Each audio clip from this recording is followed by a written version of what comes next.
The Pitchsider. Pitchside for every game.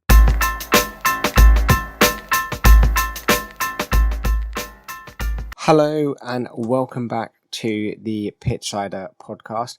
Hope you are very, very well. Hope you are enjoying the Euros as we really get to the business end of the competition.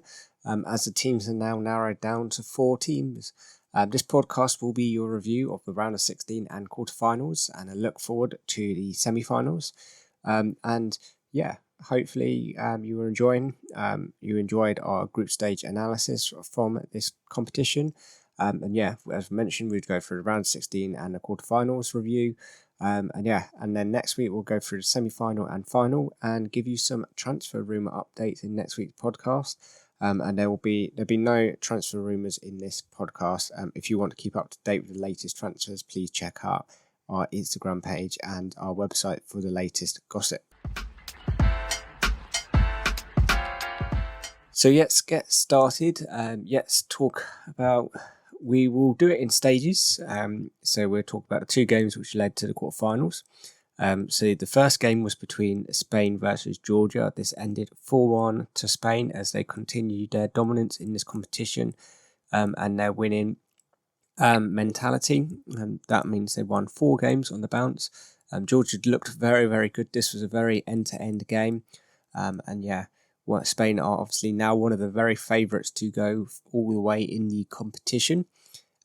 Fantastic game. Well done to Georgia for making it this far in the competition. Most people would have thought they would have finished bottom in their group, but to get out into the last 16, if they were playing maybe not Spain, maybe Slovenia or someone, they probably could have got through to the quarterfinals. The team was very, very good, very motivated. So congratulations to them for getting that far.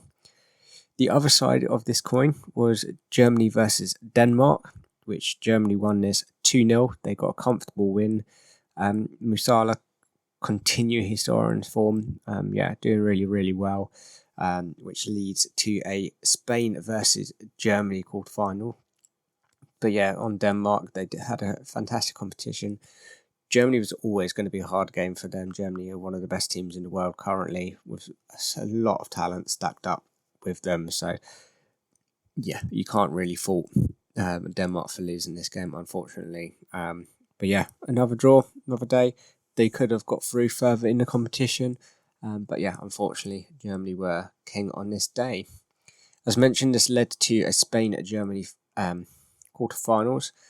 Probably one of the better quarterfinals, lining up on paper. At full time, this ended 1-1.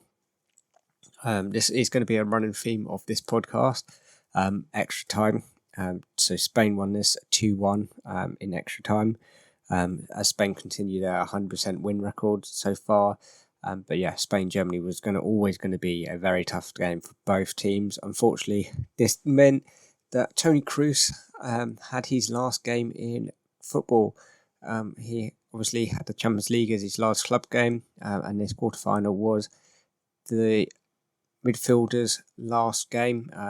He has now retired fully. Unfortunately, we won't be seeing him. There was rumours, obviously, for him to come back, but it looks like today, as of recording this, he's released a sort of Instagram post to confirm his retirement from international and club football. So, as Spain progress into the semi-final, let's have a look who their opponents would be. Portugal versus Slovenia. This ended 0-0. Slovenia put up a really good fight against Portugal, even in extra time. They were able to hold on. Unfortunately, Portugal did win on penalties. They won 3-0. They make it through. Not much to say about this team. Portugal probably underperforming a little bit. Ronaldo continues to make mistakes with trying to take free kicks. Just can't do it. It's a theme of this tournament. On the flip side of this was France versus Belgium. So France beat Belgium 1-0.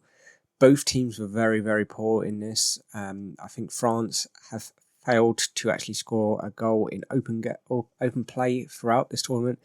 They've relied on own goals and a penalty here and there to get them through as far as they are going. They don't seem to leak many goals, so they are getting a win still. But they're not very exciting to watch. Not the France we would have thought that would have been turning up to this competition.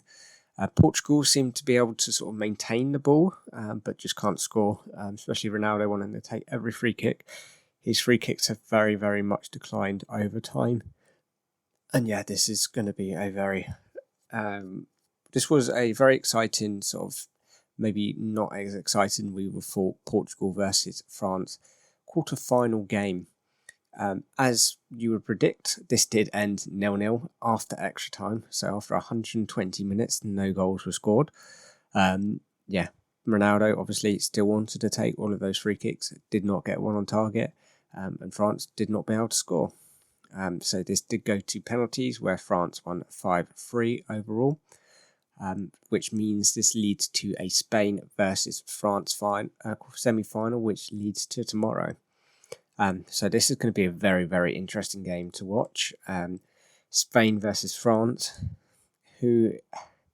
Spain come in this in very good form. They're able to score, but France do have a very good defence, but are not able to score, even though they have the likes of Kylian Mbappe up front. So this is going to be an interesting game. If you're a betting man, probably Spain probably are going to be the favourites to go through. Obviously, France are sort of the best team probably in the world currently, but the Spanish side are very, very exciting, and Yamal is very, very, very sort of close and is really going to push on Spain, and yeah, it's going to be a very interesting game to see who can win this. Definitely worth a watch if you are going to watch it, but yeah, be interesting to see who wins this, but if I was going to put any money on, I would put it on Spain to win this game. So this would mean Spain would get to the final and favourites France would be knocked out. So that's one side of the pyramid. Now let's have a look at the other side. So this one would start off with Romania versus Netherlands. Netherlands now have managed to pick up form. They won this game 3-0. No need for extra time here. So Netherlands progress into the semi-final. They were ruthless. Gakpo was very, very dominant in that game. And yeah, it was going to be difficult for Romania to go further. But they, again, like Georgia, did very, very well. Probably one of the other games which was quite interesting to watch was Austria versus Turkey. Now, many people probably didn't predict either of these teams getting through, but yeah, as they did, they go through to the quarterfinals. Again, no need for extra time here. This did lead to 2-1 against Turkey, so Turkey managed to get a very good win for a team that's maybe overperforming of where they are. They're doing very, very well. They've got some good talent coming up, a couple of Real Madrid players in there, good winger. So yeah, definitely interesting to see. Obviously, this led to a Netherlands versus Turkey quarter-final, which, if you were predicted, Netherlands did win. Turkey did put up a good fight. It was a very, very good game between Netherlands and Turkey. Turkey did go 1-0 up before, but Netherlands managed to claw back a 2-1 with Gakpo. So this leads to Netherlands into the semi-final. Now, if you're English, this is where the English sides come in. So we've got England versus Slovakia.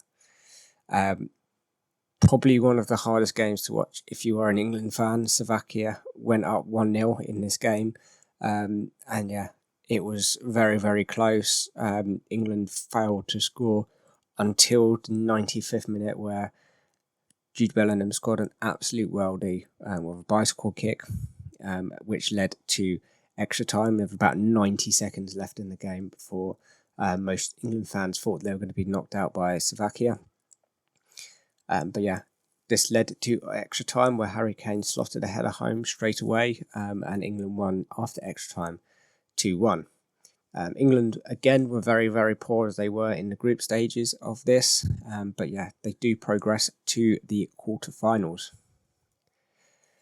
And then we had current holders for Italy versus Switzerland. If before this game, if you were looking, Italy were going to be favourites, and Italy would have led to a Italy versus England rematch of the last year's. But Switzerland had other minds, and they beat Italy 2-0 in this game. No need for penalties, no need for extra time. They won 2-0 in 90 minutes. So this led to a Switzerland versus England game in the quarterfinals. So England, as usual, went 1-0 down. And yeah, they were very, very lucky to get a equaliser from Bukayo Saka, world-class shot from him, which led to extra time where no goals were scored. So we go to penalties. England managed to score all 5 penalties, all 5 brilliant. Probably the class one was Tony with the no-look penalty. If you haven't watched it, please go and have a look at this. But Switzerland did very, very well. And to get this far in the competition as well was amazing. They could have almost got through to the semi-final. Now, Netherlands versus England. Have England got the easier chance to get through than Spain? Possibly, but the way both teams have been failing, this could be a very, very close game as usual. England definitely need to come up and step up here if they do want to make that final.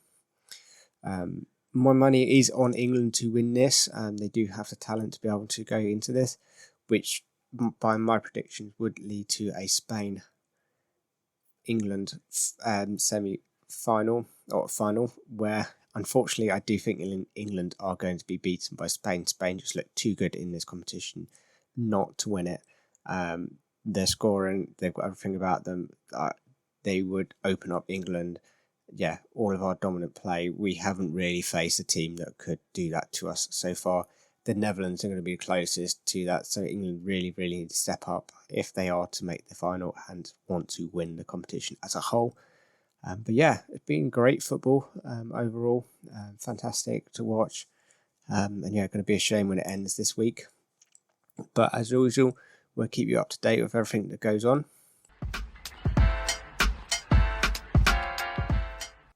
Yeah, so that sort of wraps up our analysis of the quarterfinals and round of 16 and our predictions for the final and semi-final, which will hold throughout the week. And we will be back next Monday to give us our thoughts on the next 3 games and maybe some transfer rumours. So thank you for listening. Hope you've had a fantastic week, and thank you for listening, and goodbye. For all the latest news, transfers, and football articles, check out thepitchsider.com. It's the place to be. Contact us on our socials. Instagram and Twitter is @thepitchsider, or via email is thepitchsider@hotmail.com.